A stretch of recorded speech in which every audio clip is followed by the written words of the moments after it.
Okay, guys, we just got Sony to give us a budget. Problem is, we don't actually have a script or a movie. So anybody got any ideas? Wait, how did you get them to invest if you don't actually have a script? Well, I just made something up, and I may have done some other favors. Okay, why don't we just rip off Ouija? What movie is that again? Oh, yeah. I don't know, man. Aren't people kind of sick of ghost movies? You're right. What if we just replace the ghost with, I don't know, tarot cards? Isn't it pronounced tarot? Who cares? Yeah, you're right. Well, let's go with that then. But then let's make it that the tarot deck is actually being haunted by a ghost anyways. Wait, what? And then let's get ChatGPT to write the rest of it. Oh god, is this what I want to college for? And I'm pretty sure that's how they wrote this movie. Listen, this movie is bad. I know, how surprising. You could never have predicted that. It's not like that was in the title of the video or anything. I don't actually know what I'm gonna title this video, but it's probably gonna be somewhere in the title. Now, I've been on a bit of a journey lately because I've been watching some pretty bad horror movies. And out of all of them, this one annoyed me the most. It's not the worst I've seen worse, but I genuinely didn't enjoy a single scene in this entire movie. But let's be real, you've either already seen this atrocity of a movie, in which case, my condolences, or you haven't, and you just want me to tell you what happens. In which case, you're making a very smart decision, because you absolutely shouldn't watch this movie. Well, unless you really want to, I guess. I can't exactly stop you. Oh, but before I forget, you gotta like, comment, and subscribe, because if you don't, well, according to this tarot reading that I'm performing that totally has been here the whole time and definitely didn't just appear out of thin air, if you don't, then misfortune will befall you. That misfortune may come in the form of me bashing your skull in with a brick, but remember, I don't have anything to do with the inner workings of fate. So, the movie opens up with a bunch of teenagers drinking in the woods, and I immediately notice something.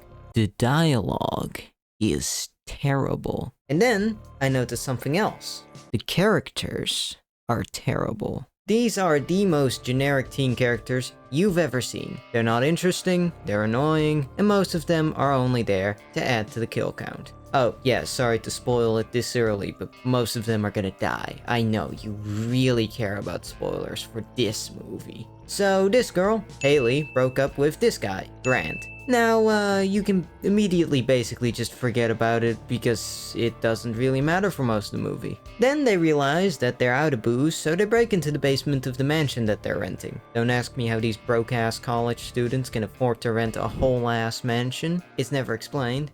Definitely spiders here. Get it?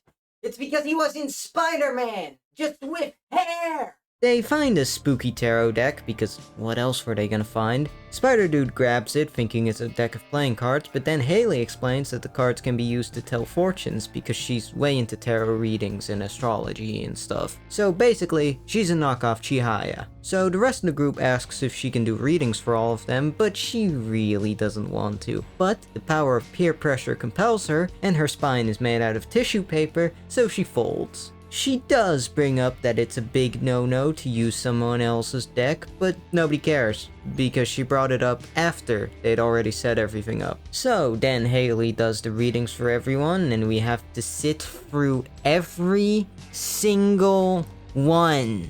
And you might say, oh, that doesn't sound too bad. It lasts for 9 minutes! 9 minutes! With only a shitty jump scare in between to keep things even just a little bit interesting. And maybe you're thinking that this is a great scene to really establish the characters. And it could be, but it isn't. Sure, they tell us what their personalities are supposed to be, but it never really ends up mattering. And well, like, everyone except for Haley and Grant ends up melding together into this blob of generic teen characters. So then things finally get interesting when Grant decides that he actually does want his horoscope read. Haley basically calls him a massive asshole, but it's because I guess the universe is actually trying to tell him that he's a massive asshole. But let's be real, any sane person would just assume she's being needlessly passive-aggressive. So I'm on Grant's side. Hashtag Team Grant. But, you know, he doesn't like his fortune, so he walks away mad. Then Haley reads her own fortune, and the answer is that love's gonna be the death of her. Oh, boo-hoo! Let me play a sad song for you on the world's smallest violin. So the next day they all go home, the guys stop at a gas station and... Guys, I won! Pew movie? We're 20 minutes into the movie, by the way. Nothing's happened yet.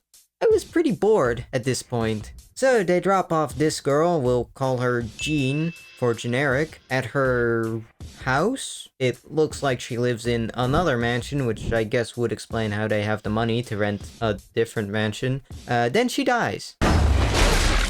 She gets led up into the attic and then attacked by the High Priestess, because that was the card she drew during her reading. The Priestess yeets her back out of the attic, and then she gets her spine snapped by the ladder. And I'll give the movie this, for PG-13, her death's pretty visceral, which I like. I also think that the monster designs are pretty good. They're actually made by Trevor Henderson. In case you haven't heard of him, he's the original creator of characters like Siren Head and Long Horse. And he did a pretty good job on making these guys pretty creepy. Too bad the movie does nothing interesting or actually scary with them. So the next morning, everyone's a little depressed that their friend got flogged. And this girl, Paige, is extra sad because she called her right before she died. Haley stays at Paige's house to, comfort her while everyone else leaves. Lucas, this guy, takes this other girl, Madeline, back to her apartment, and she basically does everything but straight up ask, hey, you wanna come inside and But Lucas apparently is denser than a black hole because he doesn't get the hint. He walks home, but he's being followed. And not by a soggy pair of panties, but instead by one of the tarot monsters. Though I guess the sogginess of its panties is never addressed, so... Meanwhile, back at Paige's house, she wakes up from a spooky nightmare. And then, to comfort her, Haley tells her about her tragic backstory. Let me just speedrun it. Mom got cancer, Haley got into tarot to try and predict whether Mom would die. Mom died anyways. Haley realized that you can't change fate. Back with Lucas, he gets chased through the subway by the Hermit, and gets run over by a train. The chase starts off kinda alright, but then it just devolves into shitty jump scares. Oh, yeah, and right before he dies, for some reason, the movie decides to overlay the audio of his tarot reading. Could lead you down the wrong track. But they threw every single filter they could find on top of it. It doesn't make it creepy, it just makes it annoying. And why are you adding this in anyways? It's been like 15 minutes, I remember what she said. And then there's how stupidly literal Haley's readings turn out to be. Listen, I don't know a lot about tarot, the only real exposure I've had to it is the Persona games, but I'm pretty sure that this isn't how it's supposed to work. Like Haley says that the Hermit's light could lead him down the wrong track. So, they literally have him walk onto the wrong train track and get run over. Haley says he's a rule breaker, so do they do anything interesting with that? Nope, he just runs into a restricted area because the Hermit was chasing him and he literally had nowhere else to go. Outside of that, there's really no scene where he actually acts like a rule breaker. Like, you have such an interesting premise, and instead of actually having the personalities and choices of the characters affect how they die, you just have the readings play out in the most literal way imaginable. Anyways, the next day the cops tell all of them that Lucas is dead. They're obviously a little weirded out that two of their friends are dead in the span of 2 days, but the cops tell them that there's no evidence of foul play in either death. Now, I don't know, man, I'm not a cop, but I don't really get how a ladder can accidentally raise up and drop down on you multiple times. In my unprofessional opinion, I feel like that kind of seems like foul play was involved. So they go back to Paige's house, and Spider Guy, his name's Paxton by the way, but Paxton's a stupid name, so I'm just gonna keep calling him Spider Guy, suggests that somebody's out to get them, and that maybe one of them's the murderer, because he's got the IQ of the average Twitter user. So they all obviously tell him that he's a f***ing idiot. Madeline says that maybe it's just coincidence, but then Haley says that she doesn't believe in coincidence, but in fate. And then she has a 300 IQ epiphany that actually, their deaths have something to do with the tarot readings. Now, in reality, she just looks like a dumbass, because 1, that's an insane idea, and 2, again, I'm pretty sure that's not how tarot readings are supposed to work, and I'm pretty sure she should know that. But I guess the rest of them are just as brain-rotted as Haley, so everyone just goes along with it. Except for Grant, because he's a Chad. So they search up some stuff about tarot readings and immediately find a bunch of articles about some random expert, so they go to the expert's house. Oh, I saw someone in the window. Yeah, it's a house that somebody owns. The f did you expect? So the expert doesn't want to help them at first, but then she obviously does help them because duh. I do like this actress, by the way. I think she does a good job, but the expert character is the most generic supernatural expert character ever. There's nothing that sets her apart from all the thousands of other supernatural expert characters. She's a supernatural expert with a dark, tragic backstory. That's it. There's nothing more to her. You've seen this character 1,000 times in 1,000 other movies. So she explains that the deck was made by an astrologer that worked for a rich count in Hungary, but she predicted that his wife and kid were gonna die, so the count fired her, but the wife and kid died anyways, so the count sent out hunters to find her because, I don't know, he's an asshole. They end up killing her daughter, so she makes the deck and her soul goes into the deck, and then she somehow kills the count, and now she just kills whoever uses the deck. So the expert tells them that the only way to save themselves is to destroy the deck, because of course it is. On the drive back home, Grant is pointing out that driving out to some random house in the middle of nowhere was kind of a dumb idea, but Haley gets mad at him for not even giving the expert a chance. Why is it so easy for you to buy into this? Why is it so easy for you not to? Because he has a f***ing brain, that's why. Madeline remembers that she recorded Haley's readings, then she conveniently skips to the part where Haley's reading her fortune, then the car stops working and we get what might just be the worst dialogue in the movie. That'll soon be water under the bridge. We're on a bridge right now. Like, is this a f***ing parody? So Haley's reading tells her not to run, her friends tell her not to run, and realistically a car is probably the safest place she could be.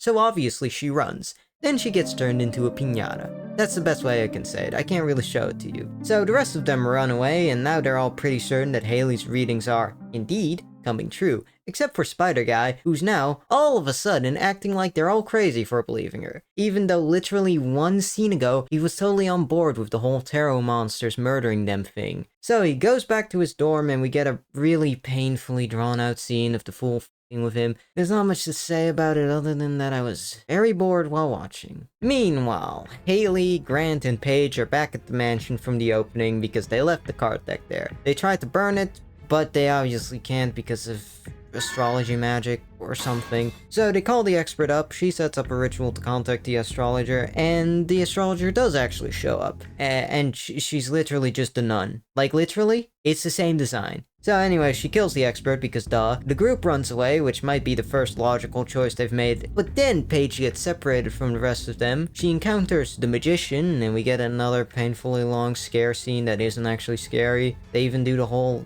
oh, it's old-timey music, so it's scary thing. Eventually, she gets sawed in half, and that's it, she's dead. Meanwhile, Grant and Haley are getting chased by Satan, because that was Grant's card. They lock themselves in a room, then the writers finally remembered that there's supposed to be a romantic subplot between them, so they just quickly shove in some half-assed dialogue. You could honestly cut all of this out and it wouldn't change anything because they really haven't done anything with it. It feels like it's only there because they had it on their checklist. Luckily, it doesn't last too long because the devil just grabs Grant through the window, which kind of makes you wonder why they had enough time to, like, does the ghost have to, like, walk all the way outside and then climb up the side of the house to break through the window? It's a ghost, it can teleport, why didn't it just immediately... Whatever. Then the ghost transforms into Death and starts chasing Haley. Death grabs her, but then it's knocked out by... Grant? What? How are you alive? No, seriously. How are you alive? We saw him get grabbed by the devil, so did the astrologer just decide not to kill him? Okay, to be fair, it's established that the astrologer transforms into the monsters, and even though she's a demonic ghost, she can't be in two places at once. So I guess maybe she just decided to immediately go for Haley? Why not just finish Grant off? I guess maybe you can argue that she can only kill people indirectly, which is debatable. And Death completely disproves that idea anyways, but okay, we'll just go with that for a second. So he basically just survives because of luck.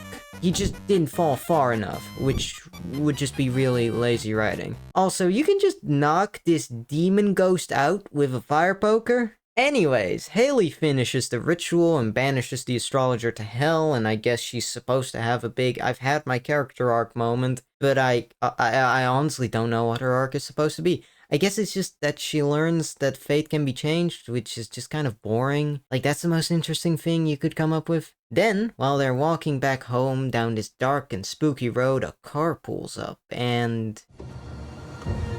How are you alive?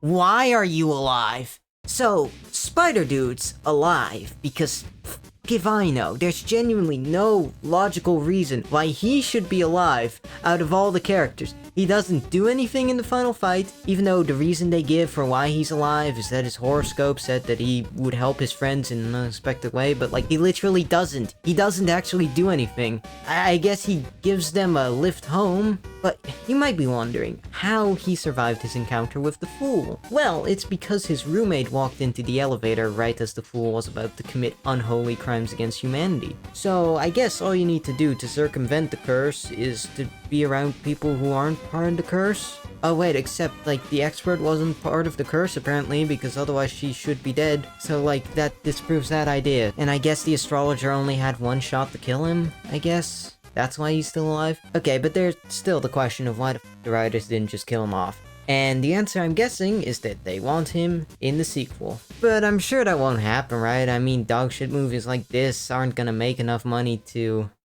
Oh, for f***'s sake!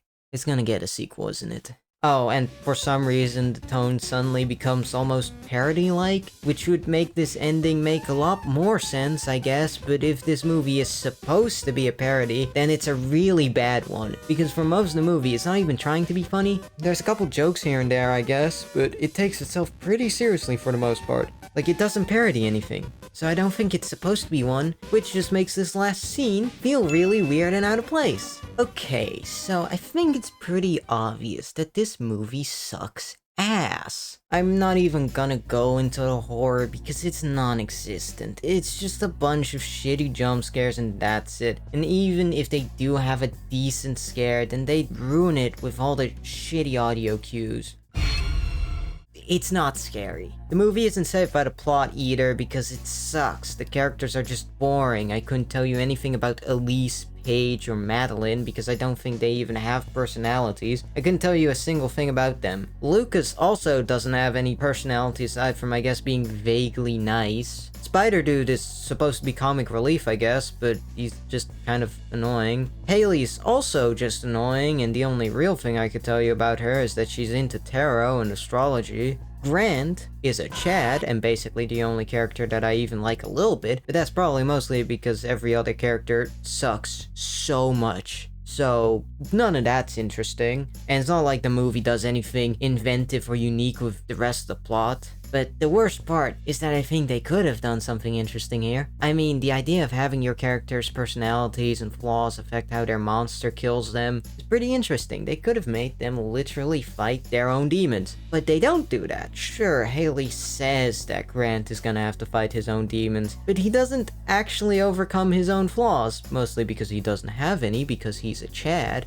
But for real, he doesn't actually overcome anything. Him fighting his demons literally means he beats the shit out of his tarot monster. Actually, not even his tarot monster, Haley's tarot monster, and that's it. They just have Haley's readings come true in the most literal way possible, which is just so lazy. They had such a great premise, and they completely wasted it. But honestly, I kind of feel like I'm just repeating myself because, well, I am. I'm basically saying the same shit that I said in my last two videos because this movie is formulaic as hell. There's not a single original idea here. If you've seen one movie like this, then you've basically seen this movie. Here, stop me if you've heard this before. Dumbass teens accidentally summon evil ghost or demon or something. They start getting killed one by one. They don't believe it at first, but then one of them realizes what's happening. They talk to a supernatural expert, and then they go to try and perform a ritual to get rid of the demon/ghost. The ritual goes wrong at first, but they eventually beat the demon ghost anyways. Or they die, but in this case they don't.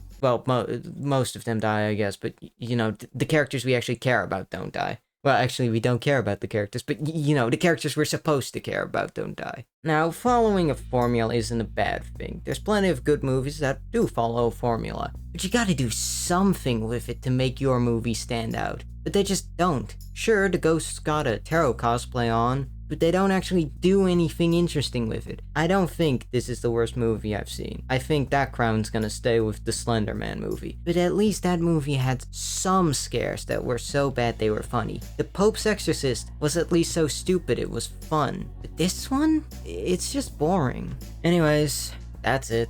I have things to do, so I'm gonna go- Ow! What the hell? It looks like that fortune from the start of the video was for me after all. So, I'm gonna go get beaten by bricks. Bye.